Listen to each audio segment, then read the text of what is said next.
Called it. Yeah, that's a big convict right there. Hello and welcome to Fish on Northwest. Winning with Tommy Donlin. What do you think, Tommy? It's the best.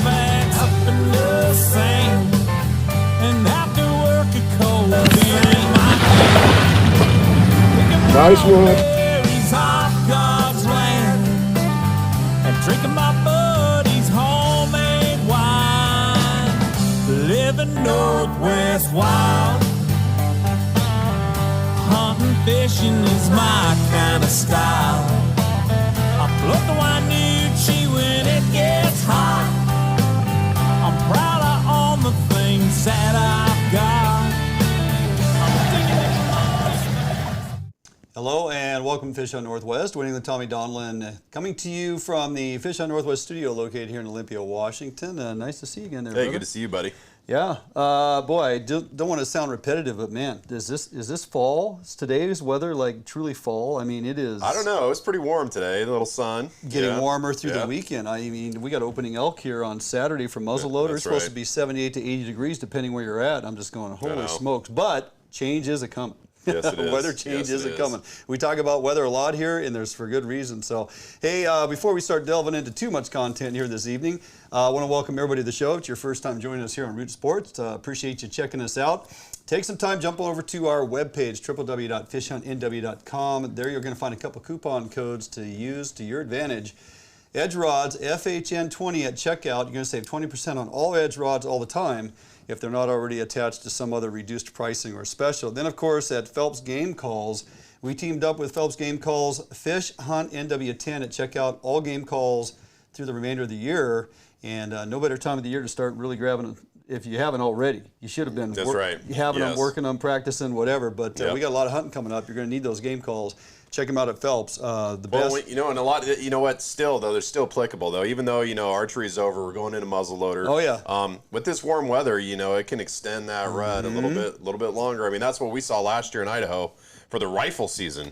Second week of October, they were bugling. Yeah, absolutely. And I mean, we got deer hunting. You got buck grunts, that's and right. you got doe ewes, and then we're going to get into waterfowl. Yeah, it'll be your here goose before called, you know and it. Predator has it all. Predator calls if you're into predator hunting, and you should be because the commission's not helping us out, so you might as well hunt predators. Right. Get your predator calls. So lots going on, Tommy. We had the excitement of that rain last week, bumped the rivers up. For me personally, it shut down a couple days too early.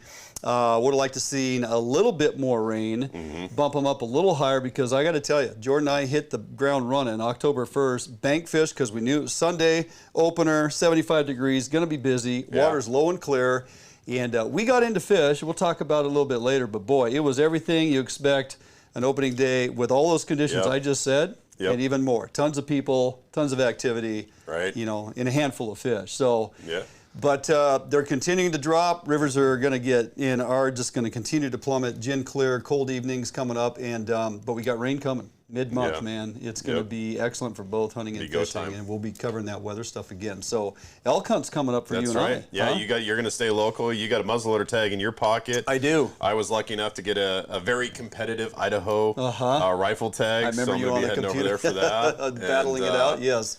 So looking forward to it, We got some great opportunity there, and we'll see if we can't create a little content out of that coming up. And if you hadn't heard, hey, Columbia River, they had a meeting the other day, a compact meeting. Chinook fishing just continues, Tommy, staying open through December 31st. Phenomenal. All the way up the upper side of Bonneville and the lower river, all the way down to Bowie 10. So you got lots of options out there to go chase Chinook on that Columbia River. They're still coming in. They're still, especially above Bonneville, quality fish up there. And the guys are whacking and stacking. So a lot of things going on, man. It's the fall time, Tommy and I. It's our favorite time of the year. And a lot of you joining us here this evening. I'm glad to see so many of you signing on here. It is a favorite time of year for many who truly cherish the outdoors. I've been looking forward to this all year long. You and me both. All right, running down the show. We got a lot going on this evening. Tommy, it's that time of year where we need to get back to the bait lab for why the bait lab was created in the first place, curing actual bait, and we're going to do just that. We got some great coho eggs this evening. I'm going to walk you through a couple processes I use year in and year out. Curing coho eggs with fire cure, step by step, for our first segment. And then we're going to take a little break. We'll come back, continuation on the bait lab, curing coho eggs with Boraxo fire, demonstrating and explaining the key differences. So pay attention as to why. Going to then take some time, recap opening weekend. Low Clearwater, as I mentioned, the crowds and moderate success for many. Tommy, that has also propelled me into having a discussion with you this evening on river etiquette. Is it forgotten? Has it been passed on? I'm questioning if it does really actually exist anymore with what we experienced this last weekend. Then we're going to have a first-time guest to the show, Travis Wendt with Real Time Fishing. You'll recognize the Real Time Fishing with Toby Wyatt. So Travis Wendt, one of his key guides, is going to join us this evening. We're going to talk about the history of the Clearwater Steelhead fishery, why it's happening in October, and then part two with Travis, we're going to actually talk about how to go get them. It's a phenomenal fishery. If you're looking for early steelhead opportunity, Idaho Clearwater is the place to be. Come back and close out the show because we got a lot of things to get through, so don't go anywhere. Going to jump out for a quick break. We come back, we'll be in the bait lab curing Coho Eggs, part one, right here after this break. Fish Hunt Northwest. Defiance Marine is the one-stop shop for the Pacific Northwest angler. Defiance Marine guarantees the best price on a new and best service on a repower for your current boat. Defiance Marine is a Honda Premier dealership and one of the largest on the West Coast. Defiance Marine is a boat dealer who proudly sells Defiance, Allied, and Arima boats. All boats are built by West Coast fishermen for West Coast fishermen. Defiance Marine has all your boating needs to help you get out on the water. If you're looking for the best fishing rods in the world, you really do need to take a look at the Edge rods. I designed and built new machinery, and I think this new machinery has enabled us to build blanks like no other company can build without this equipment. There is no other rods in the world that are as good as these rods. You owe it to yourself to take a good look at them.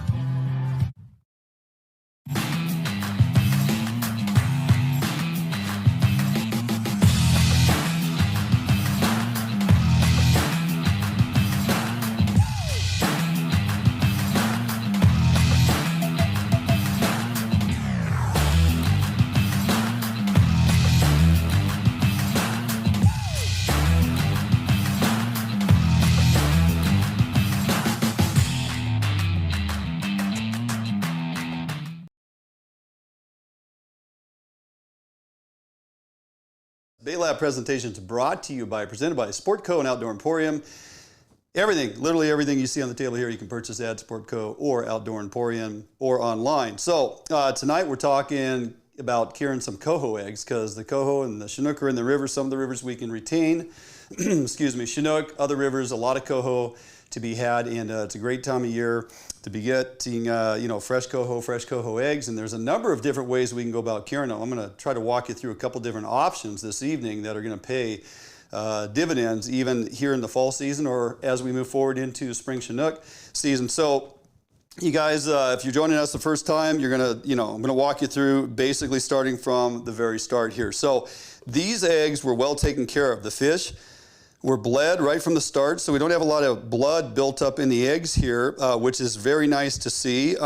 Anytime we do have residue or excess blood here in that vein that runs down laterally along the eggs, we want to get that out of there. So you can use scissors, you can use a knife. I've often now, more times than not, I use a knife, and I like to push the blood around until I get it in that larger vein right there. Until I get it down here to the very end, I'll pop a little hole. I'm going to use my paper towel and push that blood right into there. We're going to wick that blood on out of there, this skein here. I'm going to push that little bit of extra blood that's still left. Now, if you do not bleed your fish really well, you're going to find a lot of blood left in your eggs, and even really bloody eggs, you can clean them up quite well with paper towels and a flat implement like the blade of a knife or the scissors, and you just move that blood along until you push it down to the bottom end and you get it out of there, okay? So these eggs were prepped ahead of time right here. You can see they're laid skin side down, egg side up, and they're butterflied. So for butterflying, all you do is you simply take a skein that is 3/4 of the way wrapped with the skin. These eggs are fresh, the fish are fresh, and they have not started to break down yet. So the skeins are pretty tight. We can't get the cure down inside that skein unless we open it up. So we're just going to take a real sharp knife, or again, you can take your scissors and cut along here.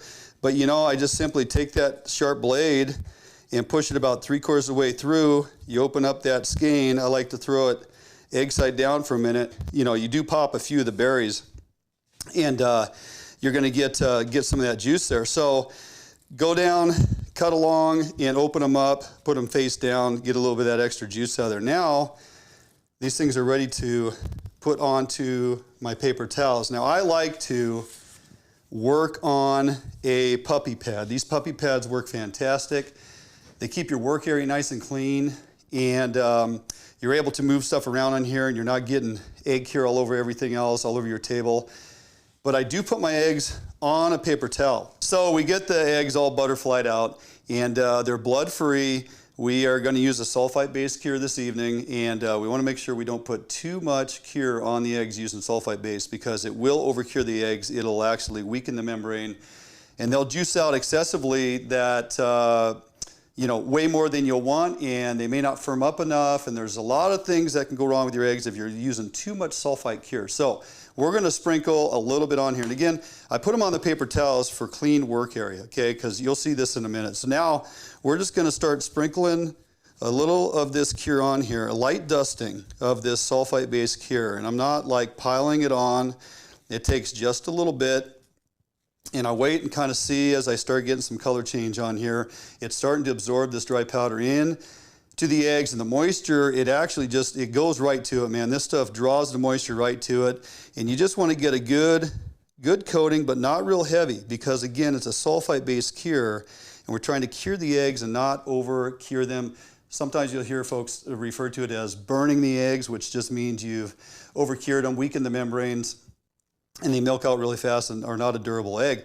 Something else I like to do with this sulfite-based cure at times is I'll take the Potskie's krill powder, the firepower krill powder, and I want to add some extra krill to my eggs. This is a great time to do it. I'm not using an oil base because that interrupts the curing process, so I like to use a powder and just put it on there, because that too will get absorbed into the eggs.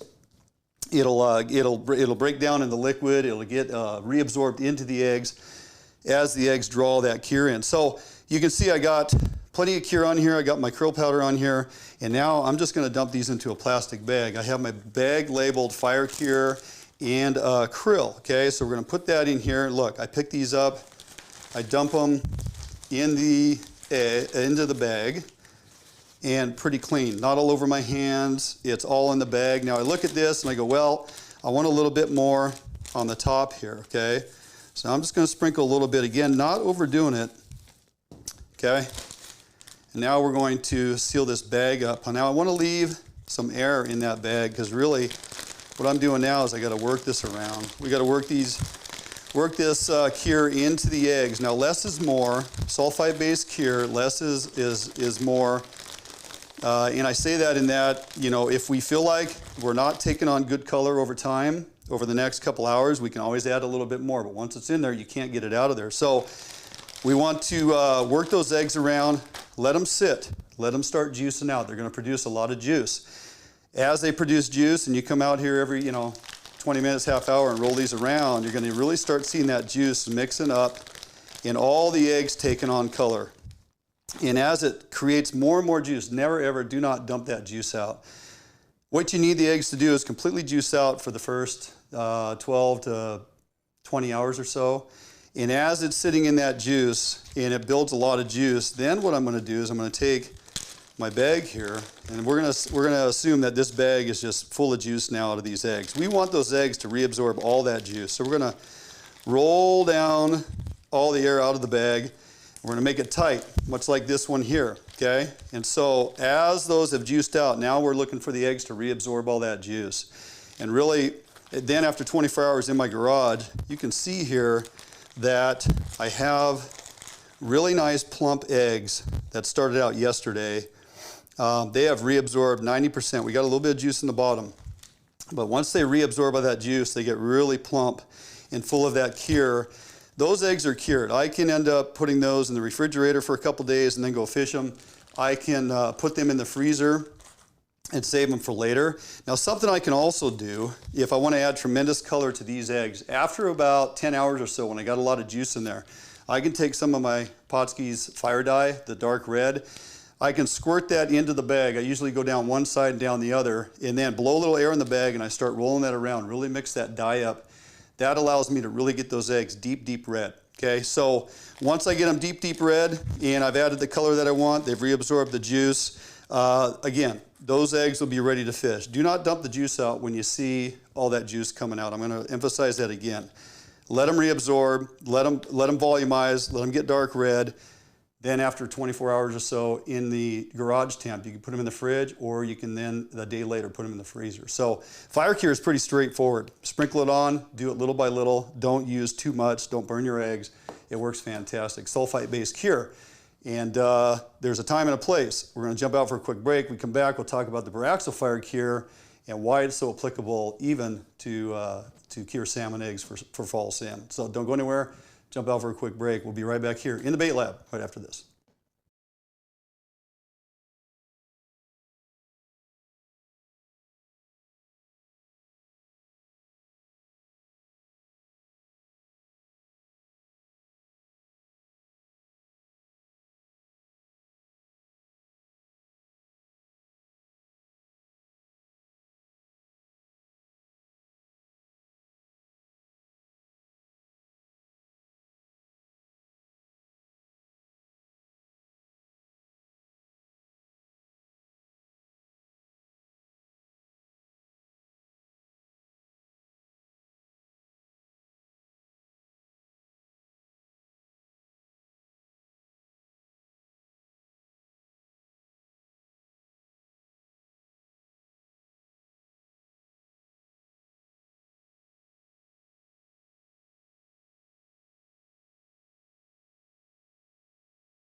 Welcome back here in the bait lab. We're going to continue with some egg curing. I got some more coho eggs. Yes, I've gotten the blood out of them. They're butterflied. They're on my paper towels, ready to take the cure. Now, I talked about sulfite cure in the first segment.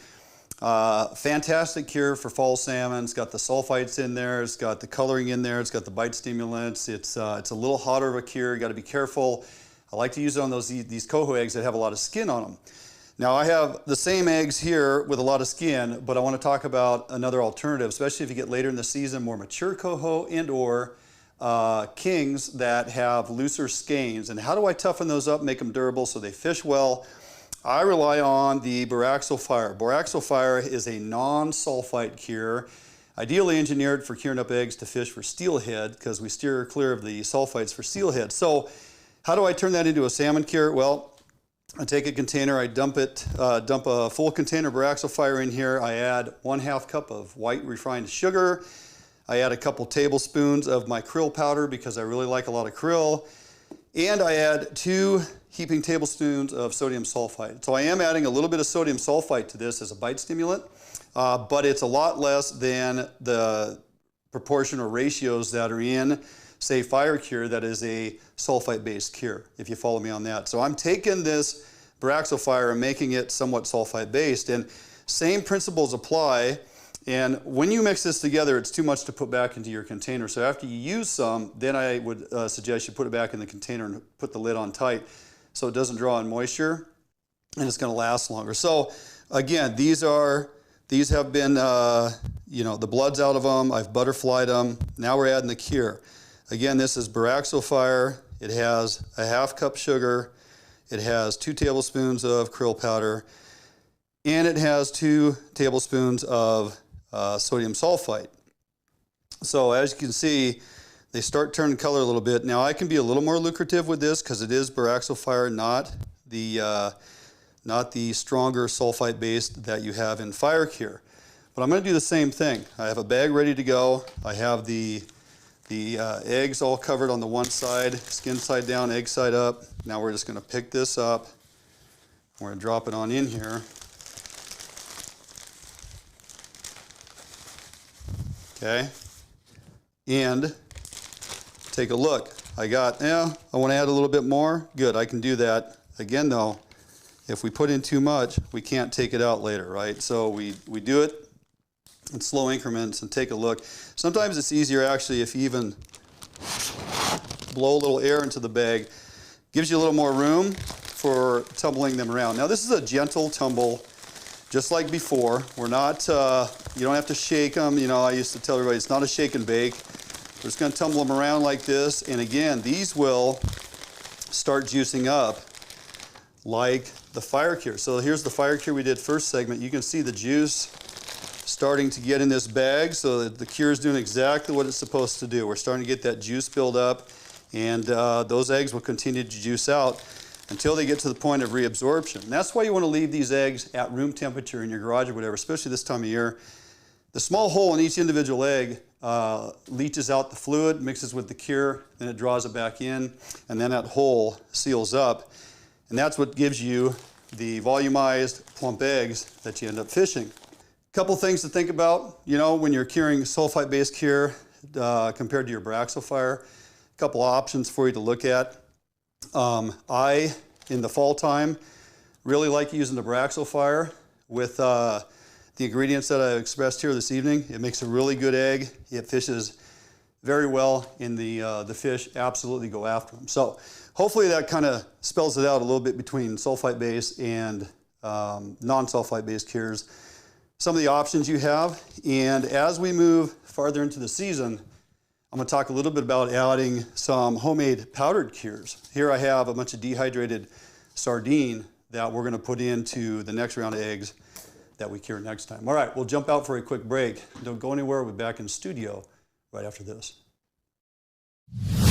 Support from Northwest Sportsmen make Federal Ammunition the world's leading ammunition manufacturer. Federal uses the industry's finest materials, giving you reliable ammunition that delivers superb accuracy and optimum performance. Northwest hunters rely on Sportco to provide the best selection and prices in the Northwest since 1985. Sportco and Outdoor Emporium in Fife and Seattle. Your journey begins here. Yep, for sure. Oh yeah, big fish. Yeah, buddy. Nice fish.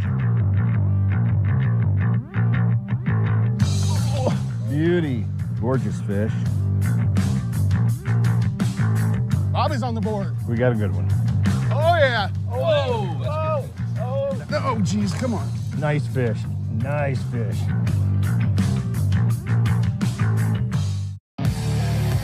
We're going to show you how to make fishing reels.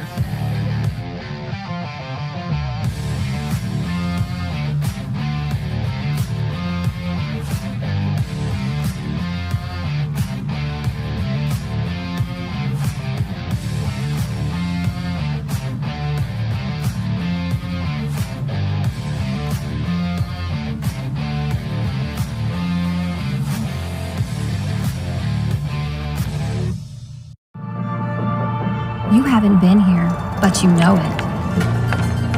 You've heard the sounds, smelled the air, and seen where your heart lands, if not yet. You haven't been here, but you've longed for a destination near or far, where the young and old find rest and excitement, not apart. You haven't been here, but you're on your way to a place not far. ExploreTheDalles.com.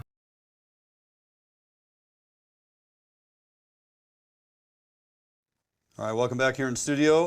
Hopefully you got something out of that Bay Lab. A little choppy jumping around between the two cures, and I apologize for that. But Tommy, I want to talk a little bit about this past weekend, the opener we experienced on October 1st, on Sunday. Yeah. And so we're out there. It's we knew it was going to be busy. Sunday, sunny weather, rivers in pretty good condition. We opted to bank fish just because we knew, again, it was going to be busy, lots of drift boats, and it was. Most of the rivers, I talked to a lot of people, and just crowded, tons of pressure. Yep. And tough fishing in a lot of areas because the water's so clear, and them fish are getting pushed off, and just a lot of pressure. So, you know, as I mentioned in the beginning of the show, the rivers are dropping fast. It wasn't ideal, but hey, there's fish in the river. It's opener. It's time to go. Yeah. We found some decent numbers. I think Jordan and I hooked 10 or 11, and there's a lot of people fishing that hole, and a couple other fish were hooked. Few fish were snagged and kept, as you know, would be the you know, typical behavior. Guys with 10-foot leaders. Yeah, there is some of that going on. Yep. So. We were able to scratch out a few, and we got them on both, you know, jigs and eggs and whatnot. So I guess it was definitely worth being out there. Well, yeah, I mean, hook 10 fish, that's a great day. Yeah. I'm curious, so like, you know, last week we went through all the charts. You showed the data, how to read the data. When you looked at the data, you know, you just made the comment like the river dropped faster than I thought it would. Can you go back and correlate that to something that you see in the data, or why do you think it dropped faster this time? We didn't have the rain volume that it was projected as far as what the chart said, and then the temperatures got cooler in the evening, and then we just had a faster dropout sooner than what it had indicated. And they have adjustments on the charts, but it's like day by day, and it's like, here's what's projected, well, here's what it's actually doing. Okay. So there is that, but it's already, this is what was projected, and that's where it was at. So I see. But I mean, we did have some success. Matter of fact, Matt put together a little video here of bobber down, I think. Jordan, go ahead and roll that.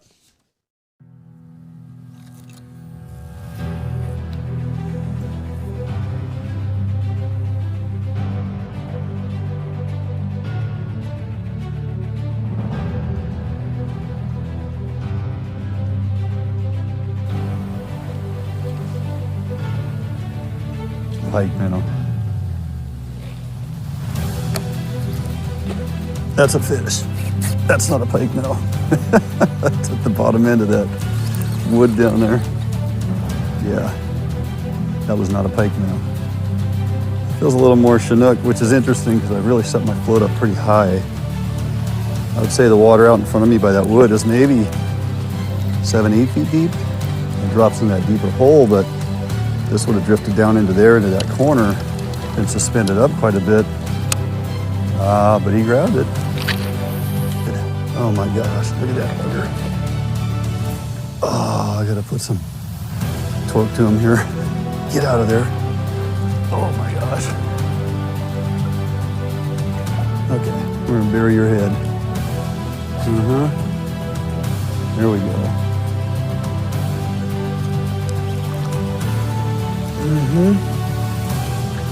Oh. Very bright fish. Come on, buddy.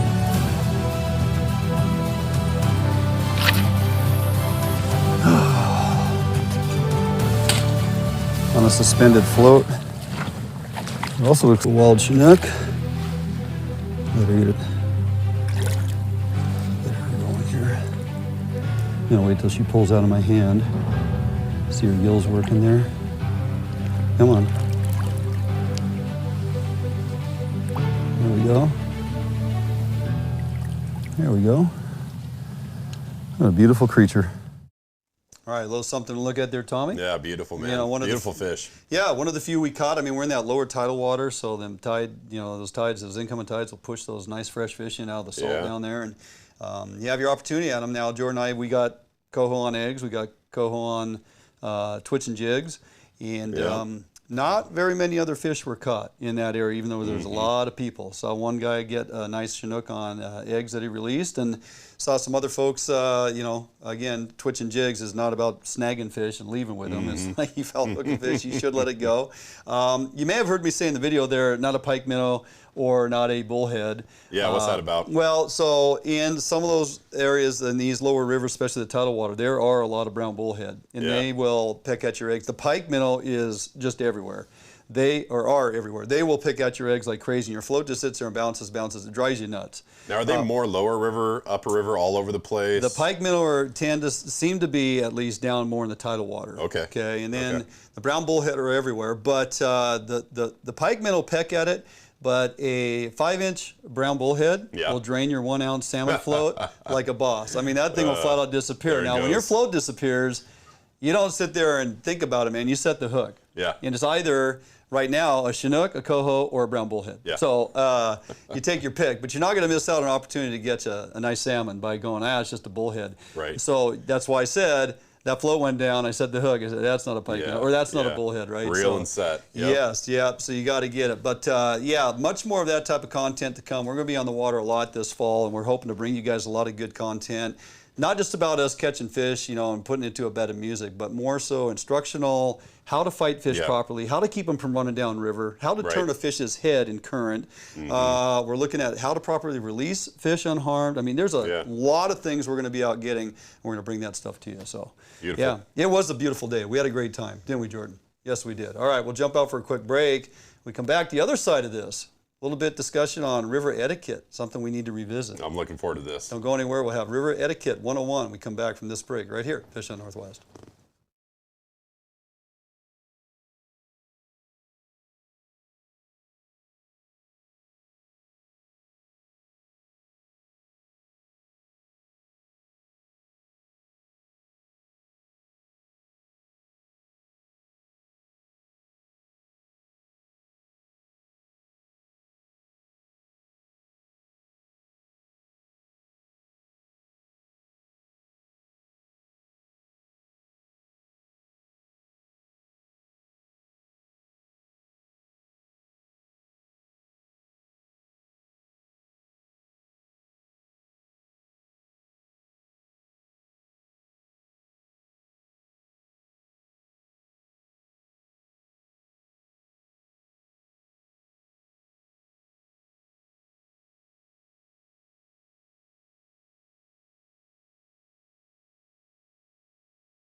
All right, welcome back here in studio. Dwayne England, Tommy Donlan, and moving on through the content this evening. Tommy, I thought it would be applicable and appropriate, we're mid-season salmon fishing, kind of the start on some of our local rivers in our coastal rivers. So I think maybe we got to have a little reminder of etiquette. Does it really exist anymore? Good. Right? So Right. Etiquette, the definition, the customary code of polite behavior, right? In a society or among members of a particular profession or group. There we go, Webster Dictionary definition. I like it. Just thought I'd pull it out to remind everybody what it stands for. So there's, and we missed our opportunity to talk etiquette with regards to tuna, but there's definitely an opportunity there as well. But I want to know, like on rivers, you've been fishing rivers for I don't know since you were born. Mm-hmm. Have you seen it get worse over the years? Is it about the same? Is it worse on opening day? What have you seen? Yeah, it's completely worse. It's like people just stopped having that conversation about if you have a group of folks or even an individual fishing on a riverbank, gravel bar or other, and you approach that individual, it is not okay to simply walk directly below that individual and start casting your line. The fish are swimming upriver. Right. Now you've just corked that individual off from where they're fishing to where potentially fish are. That individual may have started at the top of the drift, and if you know how to fish rivers, you start at the top, work your way down. Yeah. So I'm working my way down through the drift. Now I got somebody or a couple guys to just roll in here and just start, cast. If I'm bobber and egg fish and they start casting jigs and stuff out there, disturbing the water, not acceptable. Yeah. Okay. Also not acceptable to come right up next to them and just start fishing in that totally different method when we have a couple of folks in there bobber and egg fishing and you step in between them or just below them or whatever and start casting a jig, or you're above them and you're casting your jig downriver into their water. Unacceptable, right? So what is the rule? It's like they can fish above you and fish as long as you're working down. Can they always fish above you, or how does that work? So conversation goes a long way. To simply walk into a place, and say, hey, mean mugging, and just start fishing. Right. Maybe you're mad because there's a group of guys there and one of them has a camera and we're filming. I mean, that did happen. So if that ruined your day, hey, we're sorry. But it's not like we're telling you where we're at. And that's a whole different deal. But let's leave the cameras out of it. We're just fishing. Right. And you want to enter into this dojo of folks that are fishing. Sure. Conversation goes a long way.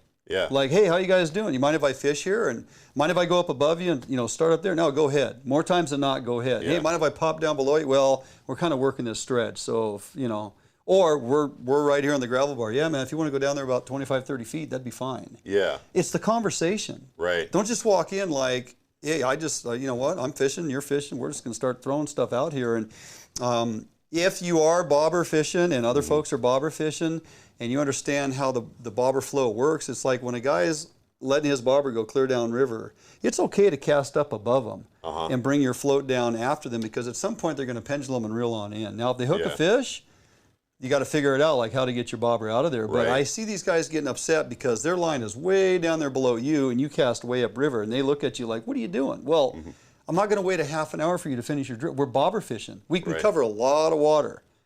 And as long as everybody's paying attention as to when to cast, now if you're drift fishing or otherwise, person down river cast first, then the next person, then the next person, then the next person. You go in order. You work from down. Yeah, so you're not crossing everybody's line. But when we're float fishing, you have a lot of variance there. You can do that. So what about drift boats? So you get drift boats on the river, you're bank fishing, you got some drift boats going by. Yeah. How does that whole dynamic work? When you have fishermen or ladies out there on the bank and you're in a drift boat, you got the whole river to float. Yeah. Right? So when you're floating on by, I always tell folks on my boat, hey, keep the lines in. We don't cast into their water as we drift on by. We don't float our floats through their water as we drift on by, because we have a ton of area to fish. They may have access to very few spots. In most cases, that's the case because of private lands everywhere. So, what if that's your hole, though? What if that's the hole that you really want to fish? It's hard to do, but the right thing to do is to let them fish. Or ask, hey, do you mind if we throw in? And if you ask me that, I'm on the bank, I'm going to say, I'd rather you didn't. Yeah, okay. And I especially don't want you to go down below me at the bottom end of my drift and throw in below me and grab fish that are moving up. That's not cool, right? So let me ask you this question. Okay, so there's a hole. You have a bank area where maybe it's limited access and it's the only spot where these bank fishermen, or one of the few spots they get into that they've been productive. But say you put in the work, you get in your drift boat at 3 a.m., you launch, you go down river, you get to the hole first. You're the only one there. You anchor up in that hole because that's a honey hole, but it's also one of the few holes the bank fishermen get to fish successfully. Talk about that dynamic. That's a tough call. I tend not to do that because I'm not one of them guys that go down in the dark anymore. Yeah. I just don't feel the need to go after fish like that. But there are folks that are going to do that, and that's fine. They can battle it out with the bankies when they show up and they're mad and they're yelling at each other. I'm not going to deal with that. But, again, you have a lot of other holes on the river. I get the honey hole deal. Maybe you're going to go down there, grab a few fish on anchor, and then get out of there, let the bankies have it. But, in all these scenarios and all these situations, communication. Yeah, right. Talk about it. Walk in. Hey, how you doing? Hope you you guys doing any good? Getting anything? Hey, mind if I go up here? Mind if I go down there? Yeah. Just talk about it. Just don't walk in like you own the place. It seems like more often than not, when trying to share the river and bank fishing, and it seems to be malicious and it goes straight to fisticuffs. I saw a few videos on Facebook lately, guys throwing bows. It gets pretty unruly pretty quickly nowadays. So you got to be careful out there. That's right. All right. Couple points to remember and just some things we thought we'd bring up. Going to jump out for a quick break. Don't go anywhere. We come back. Travis Wendt real-time fishing, and we're going to discuss Clearwater Idaho Steelhead. It's October. It's time to go after them. We'll do that right after this break right here, Fish on Northwest.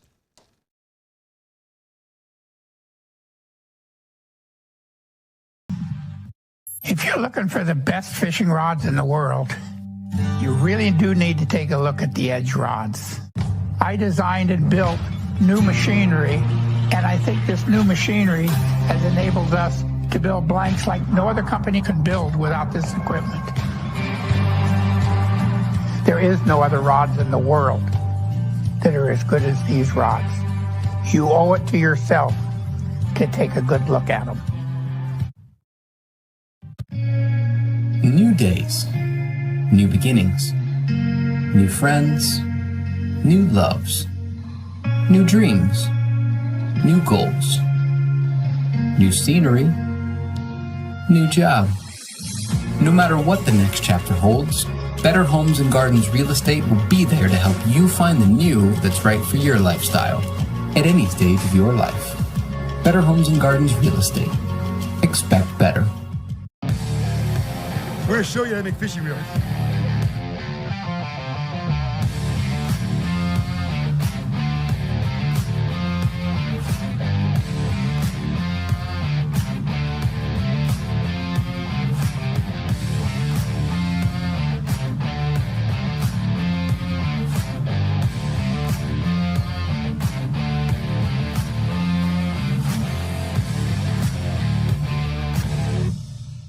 Welcome back here in studio, Dwayne England, Tommy Donlan, and welcoming our guest this evening, Travis Wendt of Real Time Fishing. You can get him at www.realtimefishing.com or wendtravis@gmail.com.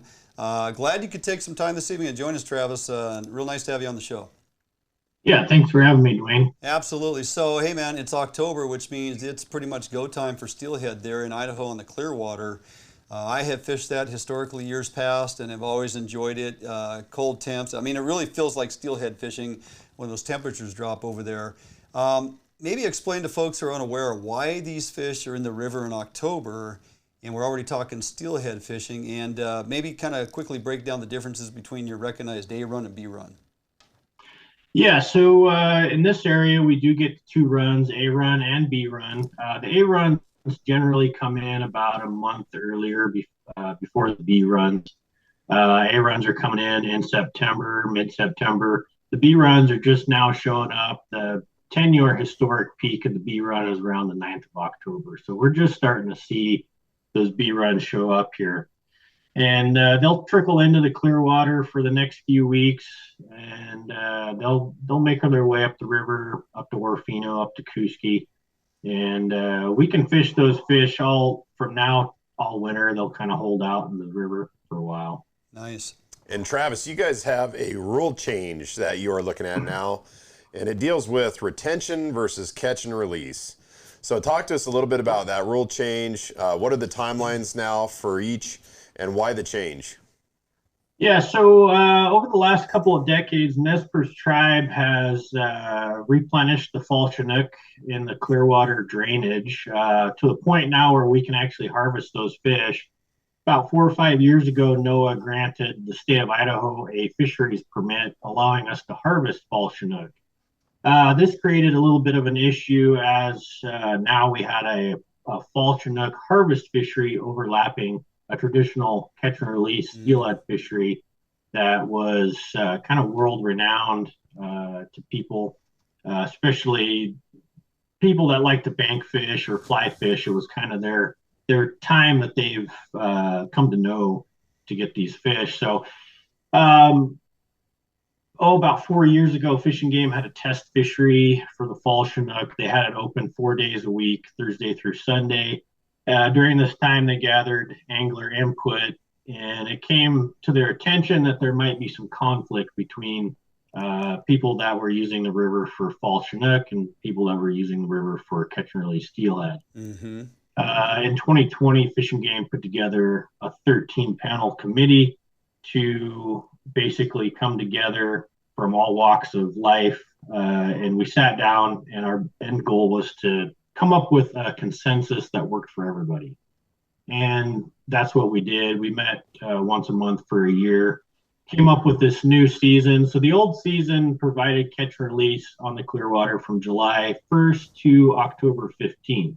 From October 15th to the end of the season was harvest. Now, what we have is catch and release from July 1st to September 9th.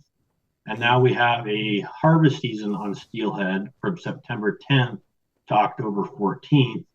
And then a catch and release season, October 15th to November 9th. Then from November 10th on to the end of the season is harvest, again on the steelhead.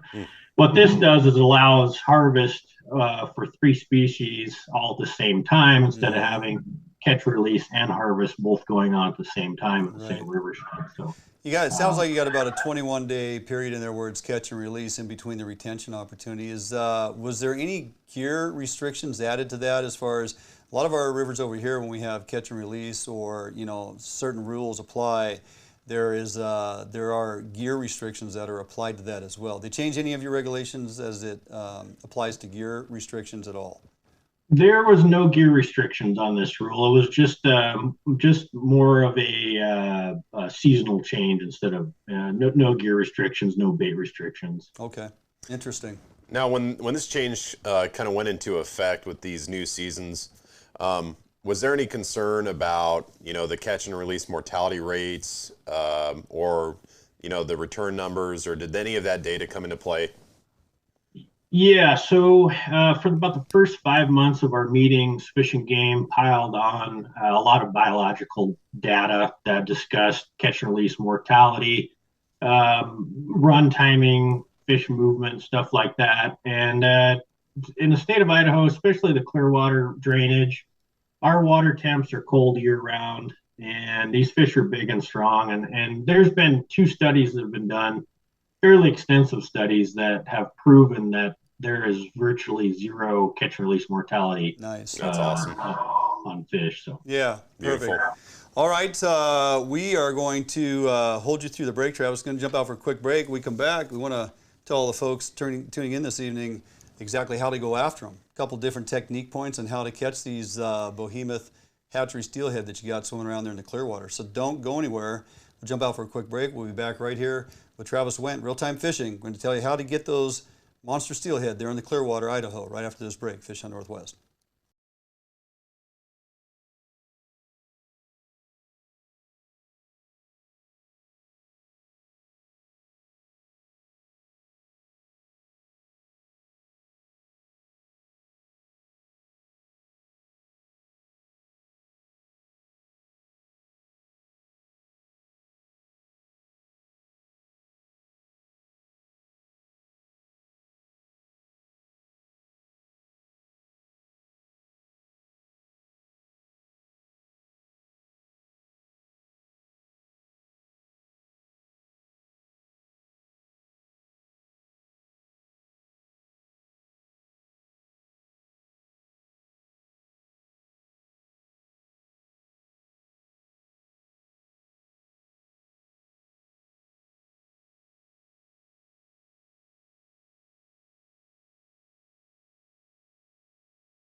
All right, welcome back here in studio to Winning with Tommy Donlan, our guest, Travis Wendt with Real Time Fishing. Wendt, travis@gmail.com and/or www.realtimefishing.com. Hey Travis, so we kind of had a great history walkthrough with you, and kind of covered the rule changes and things that are applicable now to that fishery, which is quite a change from what years past when I was spending time over there. Let's talk a little bit about how you go after these magnificent creatures over there, these large, north of 20-pound steelhead from time to time on this hatchery program.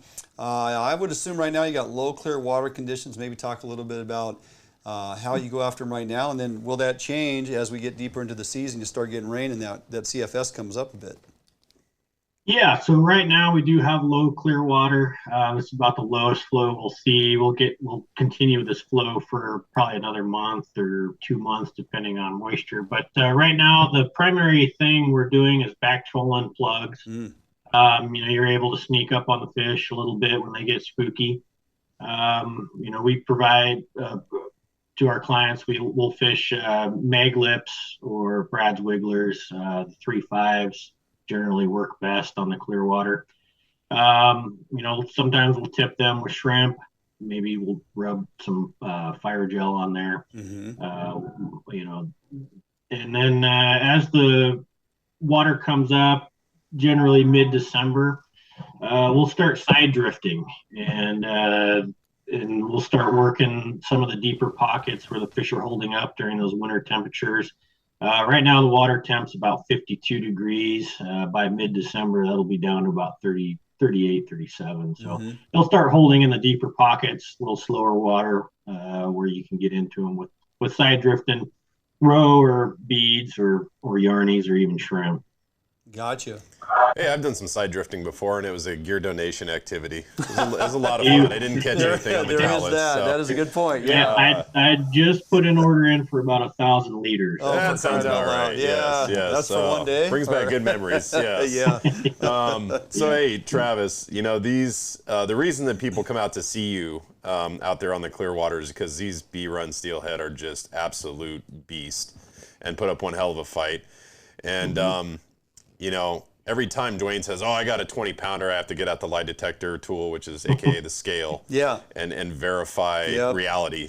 And I'm just wondering, what is the actual average size of these fish, and is a 20-pound steelhead really a possibility? How many do you see a year? Yeah, absolutely. They're definitely a possibility. We'll get a couple of them per boat throughout the season. So they're definitely out there. There's quite a few of them. Last season, I knew of a couple that were in the 22 to 23 pound range, 24 pounds. So they're there. There's a lot in the 15 to 18 pound range. Yesterday, I caught one that was 17 and a half and two 16 pounders. So the Clearwater definitely has some tank fish. And over the last 3 or 4 seasons, we seem to be seeing those average sizes actually increasing. Oh, that's awesome. Yeah. That's really great to hear. Good ocean conditions, good survivability. Let's talk a little bit about how many fish are they actually planting? Do you guys, you still get a pretty ample B-run plant that comes out of that hatchery? Is it in excess of a couple million? Yeah, so Fish and Game, I don't know the exact number. I want to say it's somewhere around 5 million steelhead smolt. They're planted into the Clearwater Basin. Yeah. And there's room to grow for that number. And so, but we definitely do plant a lot, and we do have a fairly steady return. Seems to be getting better and better over the last couple of seasons. So. Yeah, that's awesome. This season will go for how long? And do you still got some seats available? People can book some trips? Yeah, we do. Starting mid-November, once that catch and keep season opens back up, we do have quite a few boats. We do run 6 boats a day, so we got lots of availability. And nice. We'll run these all the way to mid-March before we call it quits. So lots of time to get out there. Yeah, absolutely. And then Travis, so people come out to see you. Obviously, you take them out. Put them on a steelhead of a lifetime for a lot of these folks. They're coming from out of state. Good point. Because of how good this run is. What about lodging? So you're with Real Time Fishing. Can Real Time Fishing, your operation, do they also take care of lodging, or how does that work? Yeah, so we do actually have our own lodge in Lenore, which is between Lewiston and Orofino. So we do have that option. And then we also do work closely with some of the other hotels in Lewiston and Orofino, and can definitely help people get that stuff figured out. Perfect. Yeah, fantastic. Full service deal there. So awesome. Best way of folks getting a hold of you guys and booking trips with you or the other guides or within Toby's outfit is www.realtimefishing.com or on Facebook. Look you guys up and gather all your info. Yeah, absolutely. Yep. Go to that website. You can do your own booking online. It's super easy. Just click the book now button and follow the prompts, and you can book it all without even talking to us. Oh, perfect. Okay. Well, hey, man, we appreciate you jumping on this evening. Lots of really good information for folks not aware of what's going on over there in Idaho this time of year. And hopefully we steer a few folks your way and they can come and, like Tommy says, enjoy that steelhead of a lifetime. Yeah. So absolutely. Yeah. So thanks again, Travis. Have a great night. Yeah, thanks, Travis. Yep. Thank you, guys. Appreciate it. All righty. Real Time Fishing. Check them out. Facebook, realtimefishing.com. Check them out on the webpage. Book your trip. All right. Don't go anywhere. Jump out for a quick break. We come back. Well, Tommy, close out the show. Let's do it. Oh, great.